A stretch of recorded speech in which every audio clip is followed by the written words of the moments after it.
जब यीशु प्रभुले आफ्नो सेवा कार्य सुरु गर्नुभयो तब ठुला ठुला भिडहरू उहाँको पछि लाग्न थाल्यो र मत्ती लिखित सुसमाचार 5 अध्यायमा आइपुग्दाखेरि डाँडाको उपदेश उहाँले दिनुभयो र मत्ती 5 अध्यायमा यसरी लेखिएको छ।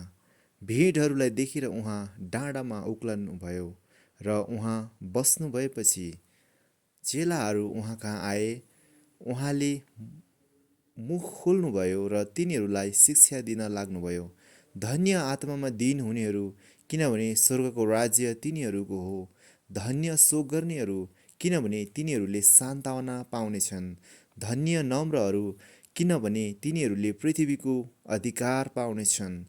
धन्य धार्मिकताको निम्ति भोकाउने र तिर्खाउनेहरू, किनभने तिनीहरू तृप्त हुनेछन्। धन्य दयावन्तहरू, किनभने तिनीहरूले दया पाउनेछन्। धन्य शुद्ध हृदय हुनेहरू, किनभने तिनीहरूले परमेश्वरलाई देख्नेछन्। धन्य मिलाप गराउनेहरू, किनभने तिनीहरू परमेश्वरका छोराहरू कहलाइनेछन्। धन्य धार्मिकताको निम्ति सताइनेहरू, किनभने स्वर्गको राज्य तिनीहरूको हो। धन्य हौ तिमीहरू जब मानिसहरूले मेरो खातिर तिमीहरूको निन्दा गर्नेछन् र सताउनेछन् र झुटा बोलेर तिमीहरूको विरुद्धमा सब किसिमका खराब कुरा भन्नेछन्। तब रमाओ र अत्यन्त खुसी हौ, किनभने स्वर्गमा तिमीहरूको इनाम ठुलो हुनेछ।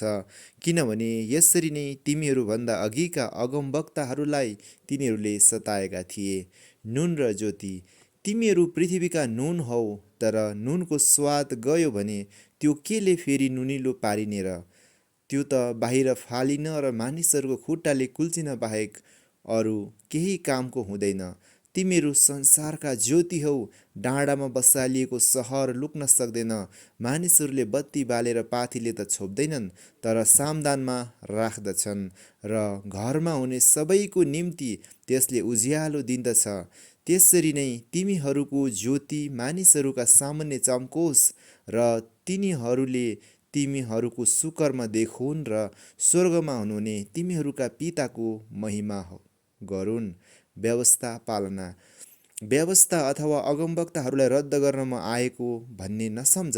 म त रद्द गर्न होइन, तर पुरा गर्न आएँ। किनभने साँच्चै म तिमीहरूलाई भन्दछु, जबसम्म स्वर्ग र पृथ्वी टलेर जाँदैन तबसम्म सबै कुरा पूर्ण नभई कुनै किसिमले व्यवस्थाबाट एउटा मात्र वा एउटा बिन्दु टल्ने छैन।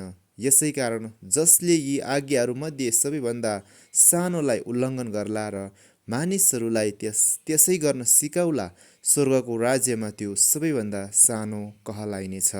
तर जसले ती आज्ञाहरू पालना गर्ला र सिकाउला, स्वर्गको राज्यमा त्यो ठुलो कहलाइनेछ।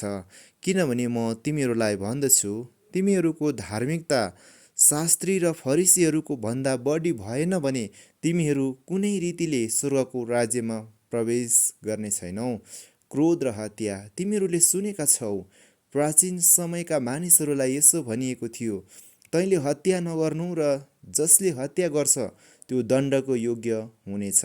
तर म तिमीहरूलाई भन्दछु, जो कोही आफ्नो भाइसँग क्रोध गर्दछ त्यो दण्डको योग्य हुनेछ, र जसले आफ्नो भाइको अपमान गर्दछ त्यो महासभामा जवाफदेही हुनेछ। तर जसले आफ्नो भाइलाई त मूर्ख भन्छ त्यो नरकको आगोमा पर्ने जोखिममा हुनेछ। यसकारण तिमीले वेदीमा आफ्नो भेटी चढाउँदा तिम्रो भाइको हृदयमा तिम्रो विरुद्धमा केही छ भन्ने तिमीलाई याद भयो भने तिम्रो भेटी त्यही वेदीको सामु छोड र जाऊ। पहिले आफ्नो भाइसँग मिलाप गर र त्यसपछि आएर आफ्नो भेटी चढाऊ। तिम्रो वादीसँग अदालतमा जाँदा बाटैमा मिलाप गरिहाल, नत्र त वादीले तिमीलाई न्यायाधीशको हातमा सुम्पिदेला र न्यायाधीशले अफिसरको हातमा सुम्पिदेला र तिमी झ्यालखानामा पर्नेछौ। साँच्चै म तिमीहरूलाई भन्दछु, तिमीले एक पैसा चुक्ता नगरुन्जेल तिमी त्यहाँबाट उम्कने छैनौ। व्यभिचार, तिमीले यसो भनेको सुनेका छौ, तैँले व्यभिचार नगर। तर म तिमीहरूलाई भन्दछु, जसले कोही स्त्रीलाई काम वासनाको इच्छाले हेर्दछ त्यसले अघिबाटै आफ्नो हृदयमा त्यससँग व्यभिचार गरिसकेको हुन्छ। यदि तिम्रो दाहिने आँखाले तिमीलाई पाप गर्न लगाउँछ भने त्यसलाई निकालेर फालिदेऊ, किनभने तिम्रो सम्पूर्ण शरीर नरकमा फालिनुभन्दा बरु तिम्रो अङ्गहरूमध्ये एउटा गुमाउनु तिम्रो निम्ति हितकारी हुन्छ। तिम्रो दाहिने हातले तिमीलाई पाप गर्न लगाउँछ भने त्यसलाई काटेर फालिदेऊ, किनभने तिम्रो सम्पूर्ण शरीर नरकमा जानुभन्दा बरु तिम्रो अङ्गहरूमध्ये एउटा गुमाउनु तिम्रो निम्ति हितकारी हुन्छ। विवाह विच्छेद। यसो पनि भनिएको छ कि जसले आफ्नी पत्नीलाई त्याग गर्छ त्यसले उसलाई त्यागपत्र लेखिदियोस्। तर म तिमीहरूलाई भन्दछु, जसले आफ्नी पत्नीलाई व्यभिचारको कारण बाहेक अरू कारणले त्याग गर्ला त्यसले उसलाई व्यभिचारिणी तुल्याउँछ, र जसले त्याग गरिएकी स्त्रीसँग विवाह गर्ला त्यसले व्यभिचार गर्नेछ। शपथ र सत्यता।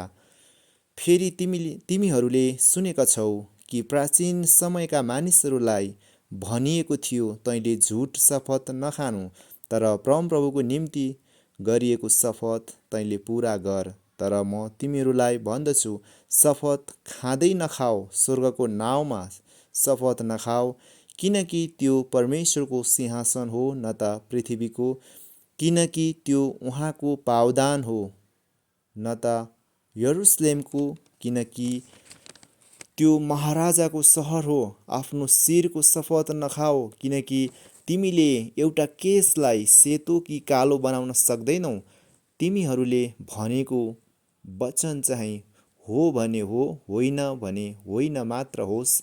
यी भन्दा बढी चाहिँ दुष्टताबाट आउँदछ। प्रतिशोध। तिमीहरूले सुनेका छौ, यसो भनिएको थियो, आँखाको बदला आँखा र दाँतको बदला दाँत। तर म तिमीहरूलाई भन्दछु, दुष्टको मुकाबिला नगर। जसले तिम्रो दाहिने गाला चड्काउला त्यसलाई अर्को गाला पनि थापिदेऊ। यदि कोही मानिसले मुद्दा चलाएर तिम्रो दौरा लिने दाबी गर्छ भने त्यसलाई तिम्रो खास्टो पनि दिइहाल। यदि कसैले तिमीलाई 1 किलोमिटर जान बाध्य गर्छ भने उसँग 2 किलोमिटर गइदेऊ। तिमीसँग माग्नेलाई देऊ र तिमीसँग कर्जा लिन चाहनेहरूलाई इन्कार नगर। तिमीहरूले यसो भनेको सुनेका छौ, तिम्रो छिमेकीलाई प्रेम गर र तिम्रो शत्रुलाई घृणा गर। तर म तिमीहरूलाई भन्दछु, आफ्नो शत्रुलाई प्रेम गर र तिमीहरूलाई सताउनेहरूको निम्ति प्रार्थना गर, र तिमीहरू स्वर्गमा हुनुहुने आफ्ना पिताको छोराहरू हुनेछौ। उहाँले दुष्ट र सज्जन दुवैलाई सूर्यको ताप दिनुहुन्छ र धर्मी र पापी दुवैलाई वृष्टि दिनुहुन्छ। किनभने यदि तिमीहरूसँग प्रेम गर्नेहरूलाई मात्र प्रेम गर्छौ भने तिमीहरूलाई के इनाम छ? के महसुल उठाउनेहरूले पनि त्यसै गर्दैनन् र? तिमीहरूले आफ्नो दाजुभाइहरूलाई मात्र अभिवादन गर्दछौ भने अरूहरूले भन्दा बढी के गर्यौ र?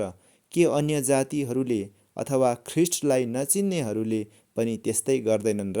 यसकारण जस्तो तिमीहरूका स्वर्गमा हुनुहुने पिता सिद्ध हुनुहुन्छ, तिमीहरू पनि त्यस्तै सिद्ध हुनु पर्दछ। आमेन। परमप्रभुको वचन पढाइ सुनाइबाट यहाँहरू सबैजनालाई आशिष मिलेको होस्। के साँच्चै नै प्रियहरू, तपाईँ र मैले येशू प्रभुको यो वचनहरू सुनेर पनि हामी संसारका मानिसहरू जस्तै मात्र भयौँ भने, अलग भएनौँ भने, हाम्रो जीवनमा परिवर्तन आएन भने के हामी मुक्ति र उद्धार पाएका छौँ? आफूले आफूलाई प्रश्न सोध्ने दिन आएको छ।